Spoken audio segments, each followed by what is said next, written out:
Bismillahirrahmanirrahim. Assalamualaikum warahmatullahi wabarakatuh. Halo anak-anak soleh-soleha, gimana kabarnya hari ini? Semoga kalian semua dalam keadaan sehat walafiat dan juga semangat dalam menuntut ilmu. Namun sebelum memulai pembelajaran hari ini, Ibu akan mengingatkan kalian untuk menyimak videonya, tetap fokus dan jangan lupa untuk mencatat. Baik, sebelum memulai pembelajaran hari ini, angka baiknya kita untuk membaca doa terlebih dahulu agar kita diberikan keberkahan juga ilmu yang bermanfaat.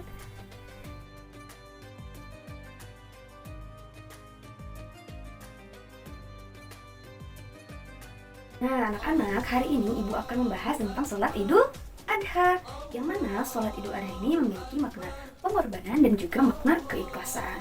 Nah, selain itu, umat Islam juga ada yang melaksanakan ibadah haji. Nah, selain ibadah haji, apa ya kira-kira? Ya, berkurban. Jadi, apa sholat Idul Adha itu?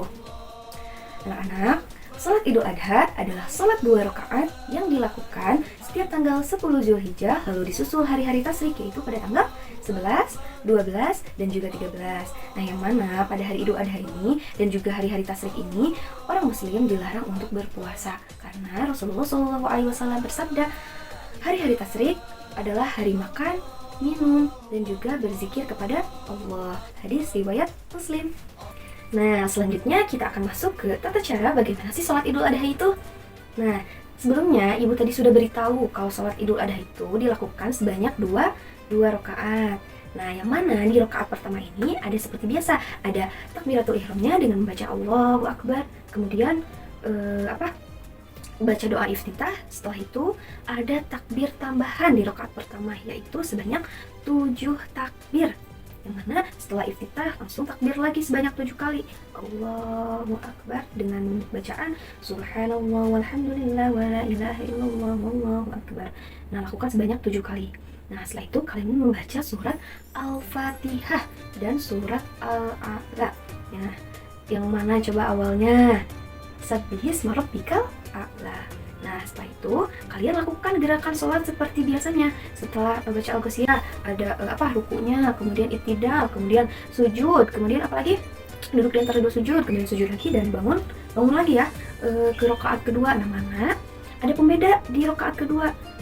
Kita hanya melakukan takbir sebanyak 5 kali. Kalau tadi itu sebanyak 7 kali, sekarang itu hanya 5 kali. Yang mana sama ya bacaannya seperti tadi, yaitu Allahu Akbar, Subhanallah, Alhamdulillah, wa la ilaha illallah, wallahu akbar. Nah, kemudian di rakaat pertama itu tadi membaca Al-Fatihah dan Al-A'la. Nah, di rakaat kedua itu kalian membaca surat Al-Fatihah dan Al-Ghasyiyah. Nah, coba yang seperti apa awalnya?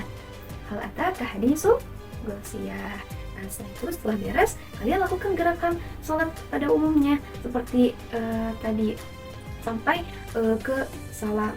Baik, sebelum kalian berangkat sholat Idul Adha, ada beberapa adab yang perlu kalian perhatikan. Yang pertama, kalian tuh harus mandi dan berhias terlebih dahulu. Agar apa? Agar kalian menghadap Allah dalam keadaan bersih. Betul tidak? Nah, yang kedua, kita disunahkan untuk tidak makan terlebih dahulu. Jadi nanti kita makannya setelah pulang salat Idul Adha. Dan yang ketiga, sambil kita jalan nih ke lapang dan masjid, kita ini harus bertakbir, mengumandangkan takbir sebanyak-banyaknya.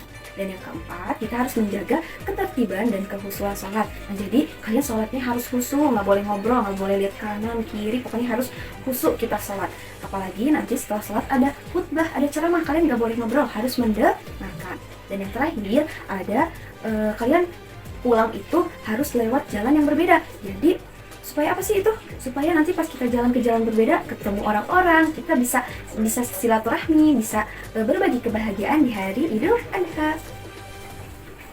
Nah, jadi Idul Adha ini mengingatkan kita pada kisah Nabi Ibrahim dan Nabi Ismail alaihissalam. Yang mana ketika Nabi Ibrahim alaihissalam ini diperintahkan Allah untuk menyembelih anaknya, yaitu Nabi Ismail alaihissalam. Namun, keduanya ini termasuk orang yang taat dan ikhlas dalam menjalankan perintah Allah Subhanahu wa Ta'ala. Yang mana beliau ini melaksanakan apa yang Allah perintahkan. Makanya kisah ini terdapat dalam Quran surat As-Saffat ayat 102 sampai 107. Dari ayat tersebut, "Wahai anakku, sesungguhnya aku melihat dalam mimpi aku menyembelih kamu. Maka pikirkan bagaimana pendapat kamu." Kemudian Nabi Ismail alaihissalam menjawab, "Wahai ayahku, kerjakanlah apa yang diperintahkan kepada kamu. Insya Allah engkau akan mendapatiku termasuk orang yang sabar."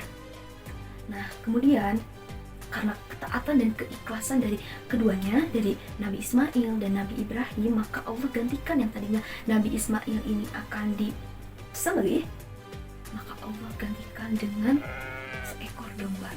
Masya Allah sekali ya kuasa Allah. Nah, dari ayat selanjutnya, dan kami tebus anak itu dengan seekor peliharaan yang besar. Nah, makanya sekarang kita diperintahkan untuk berkurban apa? Berkurban sapi, domba, dan juga unta. Nah, mungkin itu hikmah ya dari Idul Adha ini.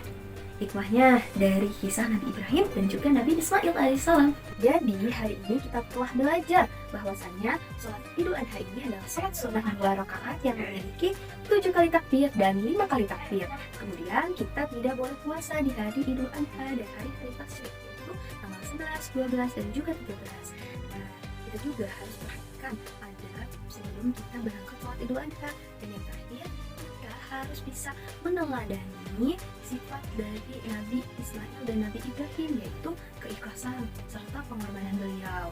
Nah, jadi kita ini harus tahu bahwasannya di hari Idul Adha itu bukan hanya kita ini memakan hewan kurban saja, tetapi kita bisa berbagi juga hewan kurban kepada orang-orang yang membutuhkan. Mungkin cukup sekian materi yang bisa Ibu sampaikan. Semoga pembahasan kali ini dapat bermanfaat.